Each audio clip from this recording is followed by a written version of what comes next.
కారం, అమ్మో కారం, అబ్బో కారం. అసలు ఇంత కారం ఎవరైనా వేస్తారా? ముందు రవీంద్రనే అనాలి. రవీంద్రా! అలా ఆ మీజో తన గదిలో గట్టిగా అరుస్తాడు. వెంటనే అతని ముందు రవీంద్ర ప్రత్యక్షమవుతాడు. ఏమైంది మీజో, ఏమైంది? ఇంతసేపు ఎక్కడ చచ్చావు? అబ్బా కారం! అసలు వంట ఎవరు చేశారు? ఇంత కారంగా ఎవరైనా చేస్తారా? ఏంటి రవీంద్ర, నన్నేం చేద్దాం అనుకుంటున్నావు? నాతో బాగున్నట్టు నటిస్తూ నన్నేమైనా చేయడానికి ప్లాన్ చేస్తున్నావా? అరే లేదు మీజో, నేను నిన్ను ఏమైనా ఎందుకు చేయాలి అనుకుంటా? ఎక్కడో ఏదో చిన్న పొరపాటు జరిగిందంతే. చిన్న పొరపాట? ఎంత కారంగా ఉందో తెలుసా? దెబ్బకు గది నుండి బయటకు వెళ్లి కుండ నిండా నీళ్లు తాగొచ్చాను. అలా మీజో చెప్పడంతో రవీంద్రకి చాలా కోపం వస్తుంది. రవీంద్ర వెంటనే తన గది నుండి బయటకు వస్తాడు. సురేఖ, ఓ సురేఖ! ఏంటండి, ఎందుకంత కోపంగా ఉన్నారు? బుద్ధుందా అసలు? వంట వండిందెవరు? అంటే కొత్తగా వచ్చిన వంట వాళ్ళు చేశారండి. వాళ్ళు వంట వండుతూ ఉంటే నువ్వేం చేస్తున్నావు? ఎంత కారం వేస్తున్నారో, ఎంత ఉప్పు వేస్తున్నారో చూసుకోవాల్సిన అవసరం ఉందా లేదా? కనీసం వంట పూర్తయిన తర్వాత అయినా వాటిని రుచి చూసావా? అంటే ఇవాళ శనివారం కదండి, నేను నాన్ వెజ్ ముట్టుకోను, అందుకే రుచి చూడలేదు. ఇంతకీ ఆ వంట వాళ్ళెక్కడున్నారు? అలా రవీంద్ర అడగడంతో సురేఖ రోజాని మరియు సూరమ్మని పిలుస్తుంది. సూరమ్మ తెగ భయపడిపోతూ ఉంటుంది. వామ్మో, ఈ కోపిష్టి ఎదవ ఏం చేస్తాడో ఏవో, నాకు భయంగా ఉంది. రోజా మనల్ని పిలుస్తున్నాడు. అయ్యో మీరేం భయపడకండి అత్తయ్య, ఏమీ కాదు, పదండి వెళ్దాం. అలా సూరమ్మ మరియు రోజా ఇద్దరూ రవీంద్ర ముందుకు వచ్చి నిలబడతారు. బుద్ధుందా మీకు అసలు? అసలు మీరు వంటవారేనా? అసలు మీకు వంట వచ్చా? ఏంటి మీరు చేసిన పని? అంతకారం వంటల్లో ఎవరైనా వేస్తారా? మీరే వేశారా లేక ఎవరైనా వేయించారా? మిమ్మల్ని ఏం చేసినా తప్పులేదు. మీ కారణంగా నేను మాటలు పడాల్సి వచ్చింది. వెళ్ళండి, ఇక్కడి నుంచి వెళ్ళిపోండి. అలా రవీంద్ర అన్నగాని సూరమ్మ భయపడుతూ అక్కడి నుంచి వెళ్ళిపోతూ ఉంటుంది. రోజా మాత్రం ఏడుపు మొదలు పెడుతుంది. వామ్మో వార్నాయనో, మా అమ్మ నాన్న కూడా ఇంత కోపంగా నన్ను ఎప్పుడూ చూడలేదు. వామ్మో, పద సూరమ్మత్త, ఇక్కడి నుంచి వెళ్ళిపోదాం. మనం ఇక ఎక్కువసేపు ఇక్కడ ఉండొద్దు. వెంటనే మనం మన గూడెంకి వెళ్ళిపోదాం. మన గూడెం దొరిని పెద్ద మనుషుల్ని ఇక్కడికి తీసుకుని వద్దాం. పెద్ద ధర్నా చేద్దాం. జిల్లా మొత్తం మన ధర్నాకి అదిరిపోవాలి. ఉండు, ఇప్పుడే మా వాళ్ళని తీసుకుని వస్తాం. నువ్వు అన్నట్టుగానే ఇక్కడి నుంచి వెళ్ళిపోతానులే అంటూ రోజా అక్కడి నుంచి వెళ్ళిపోతూ ఉంటుంది. రవీంద్ర వెంటనే మనసులో ఇలా అనుకుంటాడు. ఇదేంటి, గూడెం పెద్ద మనుషులు జిల్లా మొత్తం అదిరిపోవాలి అని అంటుంది. ఈ అమ్మాయి బయటకు వెళ్తే పెద్ద గొడవ చేసేలా ఉంది. ఒకవేళ అంత గొడవ జరిగితే మీజో ఇక్కడ ఉన్న విషయం అందరికి తెలిసిపోతుంది. కాబట్టి అల్లర్లేవి జరగకూడదు. అలా రవీంద్ర తన మనసులో అనుకుని బయటకు ఇలా అంటాడు. అయ్యో అలా వెళ్ళిపోకమ్మా. ఇలా ఆడపిల్ల ఇంట్లో ఏడిస్తే ఆ ఇంటికి మంచిది కాదు. ఏదో కోపంలో 2 మాటలు అన్నాననుకో, దానికి ఇలా బాధపడాలా చెప్పు? బాధపడి వెళ్ళిపోవాలా చెప్పు?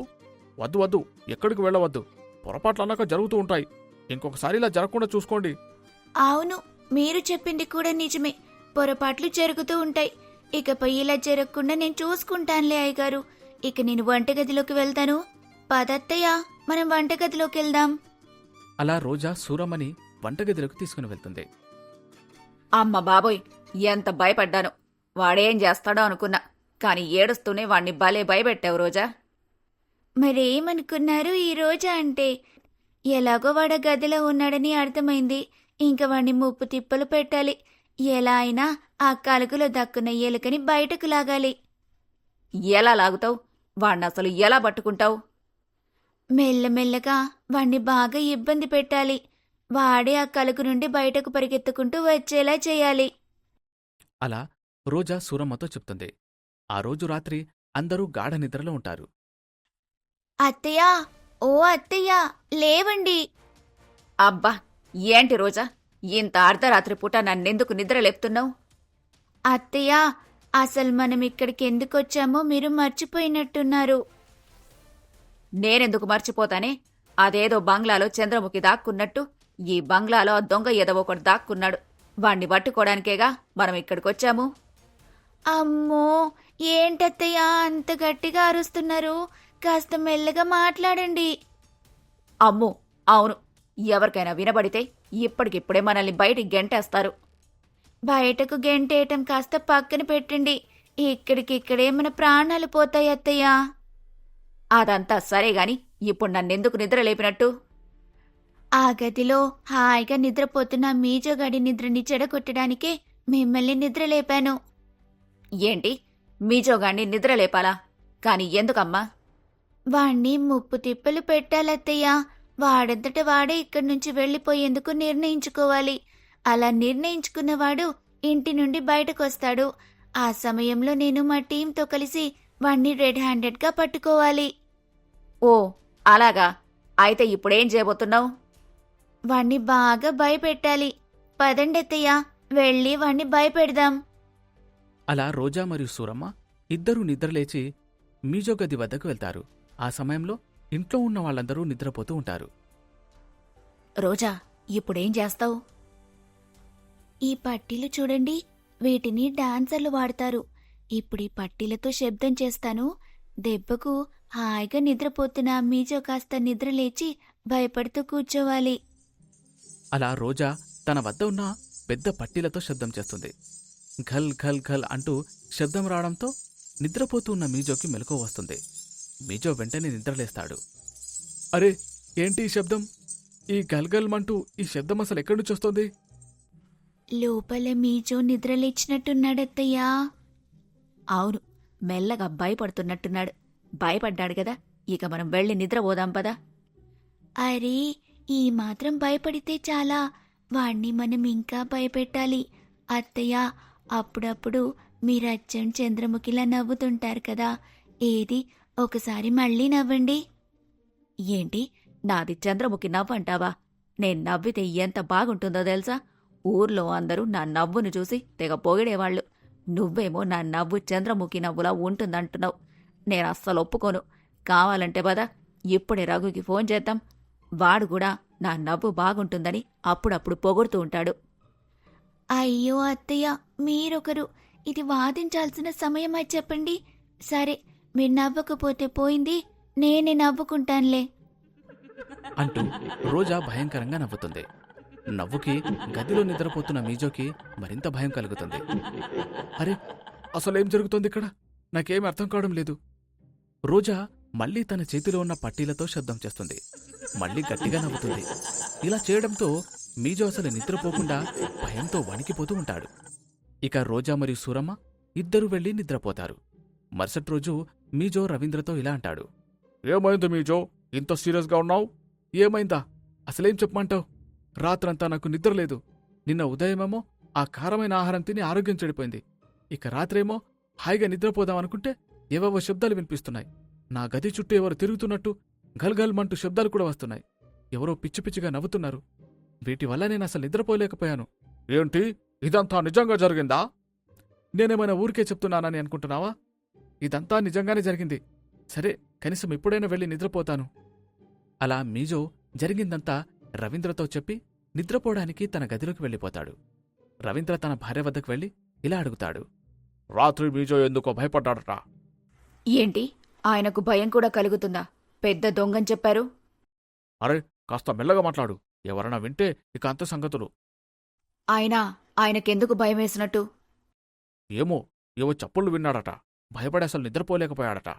ఇంతలో అక్కడికి రోజా ఏడుస్తూ వస్తుంది. వాయమ్మో, ఓరి నాయనో, ఇక నేనిక్కడ ఒక్క క్షణం కూడా ఉండలేనురా బాబూ. పదమ్మా, వెళ్ళిపోదాం. అరే, ఏం జరిగింది మీకు? ఎందుకలా మీ పెట్టె సర్దుకొని వెళ్ళిపోతున్నారు? ఇక్కడొక్క క్షణం కూడా మేము ఉండాలనుకోవటం లేదు. ఎందుకు? అసలేం జరిగింది? ఏం జరిగిందా? రాత్రంతా అసలు మాకు నిద్రే లేదు. ఇల్లంతా ఏదో తిరుగుతున్నట్టు అనిపించింది. ఒకటే పట్టీల శబ్దాలు. అలాగే ఎవరో దయ్యంలా నవ్వుతున్నారు. ఇక అంతే, మేమస్సలు నిద్రపోలేకపోయాం. ఇక మేమసలు ఇక్కడ ఉండలేము. అలా రోజా అనగానే రవీంద్రకు అనుమానం కలుగుతుంది.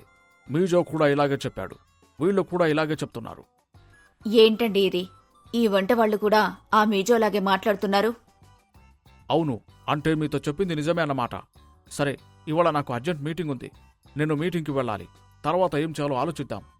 అలా రవీంద్ర అక్కడ్నుంచి వెళ్ళిపోతాడు. రోజా మరియు సూరమ్మ కూడా అక్కడ్నుంచి వెళ్ళిపోతూ ఉంటారు. అయ్యో అయ్యో, ఆగండి. అలా వెళ్ళిపోతే ఎలా? నేనొక్కదాన్నే పనేలా చేసుకోగలను చెప్పండి. అలా అని ఇంట్లో ఉంటూ భయపడుతూ బతకమంటారా? అసలే రాత్రంతా మాకు నిద్ర లేదు. అయ్యయ్యో, ఏంటి ఈ ఇంటికింత కష్టం వచ్చి పడింది? ఇక మమ్మల్ని వదిలేయండమ్మా, మేమెళ్ళిపోతాం. అయ్యో అలా అనకండి. మరేం చేయమంటారమ్మా? ఇలాంటి పరిస్థితి మా ఇంటికి కనుక వచ్చుంటే వెంటనే మాంత్రికుణ్ణి పిలిచి పూజ చేయించేవాళ్లం. మీరేమో ఏమీ చేయటం లేదు. ఇక మేమింట్లో ఎలా ఉండగలం చెప్పండి? ఏంటి పూజ? పూజ చేస్తే ఇలాంటివన్నీ పోతాయా? తప్పకుండా పోతాయమ్మగారు. ఇదే సరైన సమయం. మీరోకే అంటే నేను వాళ్ళని పిలిపిస్తాను. వాళ్ళు చాలా శక్తి గలవారు. అవునమ్మగారు, మాకే. మేము వేరే ఇంట్లో అయినా పనెత్తుకోగలం. కాని మిమ్మల్ని చూస్తుంటే చాలా మంచివార్లా ఉన్నారు. మీరెలాంటి సమస్యలోనూ ఇరుక్కోకూడదనే మీకిలా చెప్తున్నాం. అలా రోజా మరియు సూరమ్మ చెప్పడంతో సురేఖ వారి మాట వింటుంది. సరే అయితే వెంటనే వాళ్ళని పిలిపించండి. అలా సురేఖ చెప్పడంతో రోజా తెగ ఆనందపడుతుంది. ఇదిగో పిల్ల, నువ్వు చెప్పినట్టే నాటకం ఆడాను. ఇప్పుడిక నన్నేం చేయమంటావు? ఇప్పుడు మాంత్రికుల కిటప్లో మా టీం లోపలికొస్తుందత్తయ్యా. అప్పుడు వాణ్ణి ముప్పు తిప్పలు పెడతాం. అలా రోజా ఫోన్ చేయగానే తన టీంలోని కొంతమంది సభ్యులు మాంత్రికులలా తయారై ఇంట్లోకి వస్తారు. రండి దొరా, రండి. ఉంది, ఈ ఇంట్లో ఏదో ఉంది. అందుకే కదా దొరా మిమ్మల్ని పిలిపించింది. మీరే ఈ ఇంటిని బాగు చేయాలి. తప్పకుండా బాగు చేస్తాను. వెంటనే హోమానికి ఏర్పాటు చేయండి. అలా మాంత్రికుడు హోమానికి ఏర్పాటు చేస్తాడు. ఇంట్లో ధూపం వేయాలి. ఇదిగోండి స్వామి, వేయండి. ధూపానికి వస్తువులు సరిపోవు. ఈ వస్తువులతో పాటు ఎండుమిరపకాయలు కూడా ఉండాలి. అమ్మో, ధూపంలో ఎండుమిరపకాయలు వేస్తే ఆ పొగ పీల్చడం చాలా కష్టం కదా. అవును, కష్టమే. ఆ దుష్టశక్తికి మనం ఈ మాత్రం కష్టాన్ని పెట్టకపోతే ఎలా? మాంత్రికుడు పెద్ద ధూపాన్ని వేసి అందులోకి బోలెడని ఎండుమిరపకాయలు వేస్తాడు. ఇది ఇలా బాగా పొగ రావాలి. మనం ఈ పొగని పీల్చలేము. పదండి, ఓ గంట పాటు మనం ఇంటి నుండి బయటకు వెళ్ళిపోదాం. అలా మాంత్రికుడు సురేఖ, రోజా మరియు సూరమ్మ మరియు ఇంట్లో ఉన్న కొందరు పనివాళ్లు ఇంటి నుండి బయటకు వెళ్ళిపోతారు. ఇంట్లో కేవలం మీజో మాత్రమే తన గదిలో గురకపెట్టి నిద్రపోతూ ఉంటాడు. మెల్లగా పొగ ఇల్లంతా చుట్టుకుంటుంది. మీజో వద్దకు కూడా పొగ వెళుతుంది. అరే, ఏంటి పొగ ఇంత ఘాటుగా ఉంది? అసలేం జరుగుతుంది? అంటూ మీజో తన గది నుండి బయటకు వస్తాడు.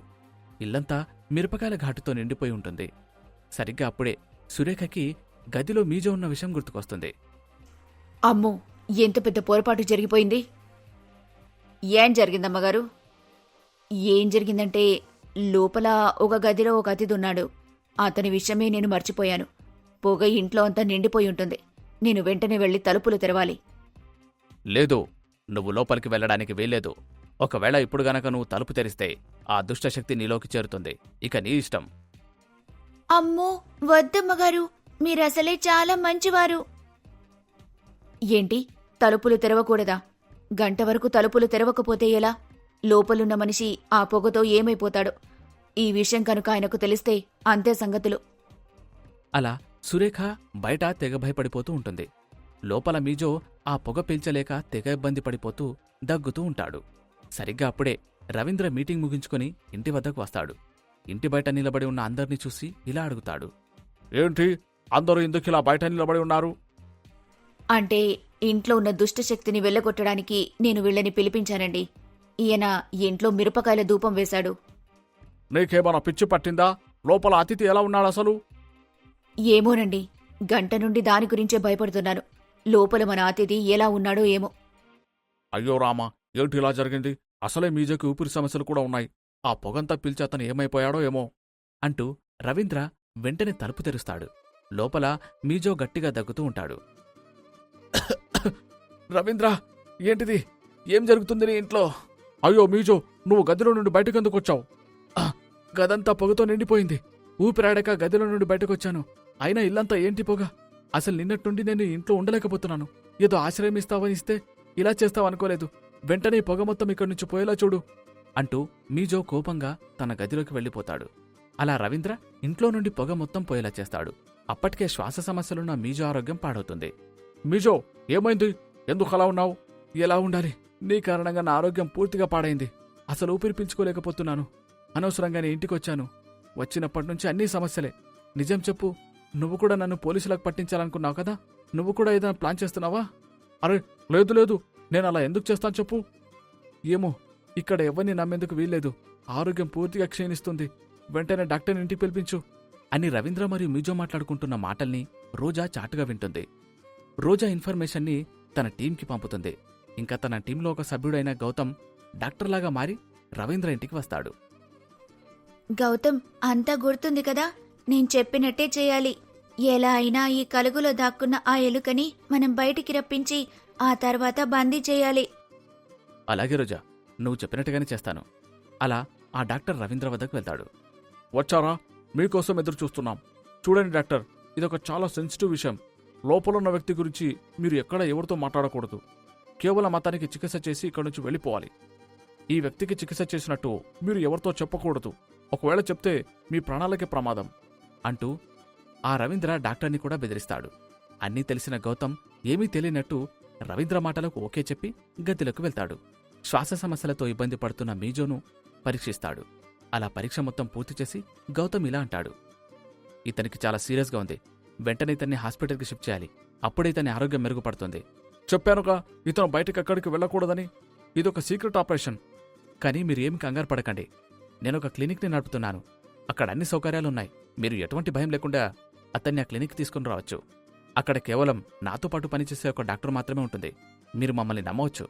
అలా గౌతమ్ చెప్పడంతో రవీంద్ర అందుకు ఒప్పుకుంటాడు. తీవ్ర అనారోగ్యంతో బాధపడుతున్న మీజో కూడా అందుకు ఒప్పుకుంటాడు. ఇక మీజో ఆ గది నుండి బయటకొస్తాడు. కారులో గౌతమ్ క్లినిక్కి బయలుదేరతాడు. నువ్వనుకున్నది సాధించావు రోజా. ఆ మీజో గది నుండి బయటికొచ్చాడు. ఇప్పుడెక్కడికో వెళ్తున్నాడు. ఇప్పుడు నువ్వేం చేయబోతున్నావు? ఇప్పుడు మనం ఒక ముఖ్యమైన ప్రదేశానికి వెళ్ళాలి. పదండత్తయ్య, వెళ్దాం. వారి వెనకనే రోజా మరియు సూరమ్మ కూడా బయలుదేరతారు. ఇది నా క్లినిక్. ఇక్కడికెవరూ రారు. ఏదైనా మెడికల్ ఎమర్జెన్సీ ఆపరేషన్ ఉంటే మాత్రమే పేషెంట్స్ ఇక్కడికి వస్తారు. మీరేమీ భయపడకండి. నాతో పాటు లోపలికి రండి. అలా గౌతమ్ చెప్పడంతో మీజో కార్లో నుండి దిగి ఆ బిల్డింగ్ లోపలికి వెళ్తాడు. ఆ బిల్డింగ్ ఏమాత్రం ఒక హాస్పిటల్లాగా అనిపించదు. మీజోకు ఏదో అనుమానం కలుగుతూ ఉంటుంది. అసలిది హాస్పిటలేనా? అసలలా అనిపించడం లేదు. హాస్పిటల్లోకి అడుగు పెట్టగానే ఒక రకమైన మెడిసిన్ స్మెల్ వస్తుంది. కానీ ఇక్కడ అలాంటి స్మెల్ ఏదీ లేదు. ఇది కేవలం ఆఫీస్ మాత్రమే. పైన ఫ్లోర్లో హాస్పిటల్ ఉంది. అలా గౌతమ్ మీజోని మరియు రవీంద్రని పై ఫ్లోర్లోకి తీసుకుని వెళ్తాడు. వారికంటే ముందే రోజా అక్కడ ఒక కుర్చీలో కూర్చొని ఉంటుంది. సూరమ్మ కూడా రోజా పక్కన కూర్చొని ఉంటుంది. రోజాని చూసిన మీజో ఆశ్చర్యపోతాడు. రవీంద్ర కూడా ఆశ్చర్యపోయి ఇలా అడుగుతాడు. నువ్వు వంట మనిషివి కదా? ఇక్కడేం చేస్తున్నావు? అసలు ఇక్కడేం పని నీకు? ఎలా వచ్చావు ఇక్కడికి? మీరెలా వచ్చారు? నేను కూడా అలాగే వచ్చాను. డాక్టర్, ఈమె ఇక్కడికెందుకు వచ్చింది? ఎందుకంటే ఈమె కూడా నా ఫ్రెండ్ కాబట్టి. ఇంకా అర్థం కాలేదా? ఆయన నిమ్మట్టి బుర్రకు ఎలా అర్థమవుతుందిలే. అలా రోజా ఒక్క విజిల్ వేస్తుంది. వేసిన వెంటనే అక్కడే దాక్కున్న ఆఫీసర్స్ అందరూ వచ్చి మీజోని రౌండప్ చేస్తారు. ఎలా ఉంది నా ప్లాన్? నిన్ను ఆ కలుగుల నుండి బయటకు తీసుకొనొచ్చేందుకు చాలా ఎరలే వేయాల్సొచ్చింది. నీ ఆరోగ్యం క్షీణిస్తే తప్ప నువ్వు బయటికి రాలేదు. ఎలా అయితేనే ఈ రోజు బయటికొచ్చావు. ఇక నేరుగా జైలు లోపలికి వెళ్దువులే. అంటే అంటే అంటే అంటే అంటూ అలా ఉండిపోతే ఎలా? మర్యాదగా నన్ను వదిలిపెట్టండి. లేకపోతే నేనేం చేస్తానో మీరు అసలు ఊహించలేరు. మిమ్మల్ని అస్సలు విడిచిపెట్టను. నేను కాకపోయినా నా గ్యాంగ్లో ఉన్న సభ్యులు మిమ్మల్ని అస్సలు విడిచిపెట్టరు. ఇలాంటి మాటలు ఎంతో మంది ఎన్నోసార్లు చెప్పగా విన్నానులే. ఆఫీసర్స్, ముందుగా వీణ్ణి జైల్లోకి తీసుకుని వెళ్ళండి. అలా రోజా అనడంతో మీజోకి చాలా కోపం వస్తుంది. కోపంలో ఏం చాలో తెలియక తన వద్ద ఉన్న కత్తిని తీసుకుని వెళ్లి సూరమ్మ మెడపై పెడతాడు. అలా సూరమ్మని చూపించి అందర్నీ బెదిరిస్తూ అక్కడ్నుంచి పారిపోయే ప్రయత్నం చేస్తాడు. ఇది చూసిన రోజాకి చాలా కోపం వస్తుంది. రోజా వెనక నుండి వేగంగా పరిగెడుతూ వెళ్లి మీజో చేతిని గట్టిగా పట్టుకుని చేతిలో ఉన్న కత్తిని లాక్కుంటుంది. వెంటనే సూరమ్మ అక్కడ్నుంచి పక్కకు వెళ్ళిపోతుంది. రోజా మీజోని బాగా కొడుతుంది. మీజో స్పృహ తప్పి పడిపోయేలా అతన్ని కొడుతుంది. అలా పోలీసులందరూ మీజోని అరెస్ట్ చేసి జైల్లో వేస్తారు. వెల్డన్ రోజా, నువ్వు సూపర్. కలుగులో దాక్కున్న వెధవని బయటకు తీసుకొచ్చి మంచి పని చేశావు. వీడిని పట్టుకోవడం ఈజీ చేశావు.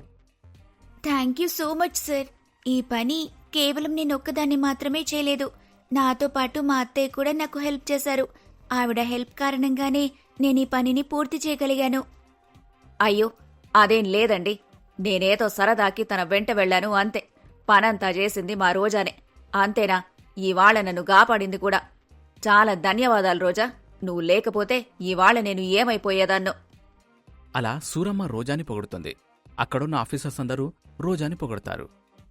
బయట వాళ్ళు మనకు ఎన్నో ఆటంకాలు మరియు ఇబ్బందులను కలిగించాలని చూస్తుంటే వాళ్ళకి మన ఇంట్లో ఉన్న వాళ్లే సహాయం చేస్తున్నారు. అలాంటి వాడే ఈ రవీంద్ర. వీడికి కఠిన శిక్ష విధించండి. అలా రోజా రవీంద్రని కూడా పోలీసులకు పట్టిస్తుంది. అలా ఆపరేషన్ కాస్త పూర్తవుతుంది. సూరమ్మ మరి రోజా ఇద్దరూ అలసిపోయి ఇంటికి వస్తారు. జరిగిందంతా రఘుకి చెప్తారు.